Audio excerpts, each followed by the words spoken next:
பூ விக்கிறது சாப்பாடு விக்கிறதெல்லாம் தினக்கூலி வேலை அப்படி சொல்லி பழகுங்க. அடடடா, என்ன ஒரு அறிவு. டேய், ரவி சமையல் கலையை படிச்சுட்டு இந்த வேலையை பாக்குறான். சொந்த திறமையில பண்றான். மீனாவும் பூவை வாங்கி அந்த திறமையா கட்டி விக்கிறா. அதே மாதிரி நீ என்ன பண்ற பாத்து. அது ஹோம் அப்ளையன்சஸ். சரிடா, டிவி, ஃப்ரிட்ஜ், வாஷிங் மிஷின் இதெல்லாம் என்ன நீயா 10 நாள்ல பொருள் விற்கலன்னா கம்பெனிக்காரன் அதை எடுத்துட்டு போயிருவான். ஆனா மீனா செய்ற வேலை அப்படி இல்ல.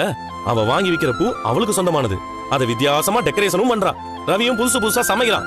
இதெல்லாம் என்ன? இதெல்லாம் அவங்களோட கிரியேட்டிவிட்டி. நீ எவனோ ஒருத்தன் தயாரிச்ச பொருளை விக்கிற. நீ பிசினஸ்மேன் சொல்லிக்கலாம், இவங்க சொல்லி கூடாதா?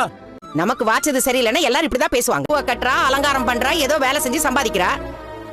உனக்குன்னு உன்னை தேடி பிடிச்சு கட்டி வச்சேன்ல, வாயிலே தான் வட சொல்றா. என்னாலையும் கண்டிப்பா நல்லா சம்பாதிக்க முடியும். ஏய், நீ என்ன சம்பாதிச்சாலும் அது மாச சம்பளம் தானே. என்கிட்ட என்னெல்லாம் கதை கட்டினே நீ. அது என்ன, உன் அப்பா அக்கவுண்ட்ல எத்தனை கோடி இருக்குன்னு சொன்ன? 300 கோடி. கடைசியில 3 கோடி தான்.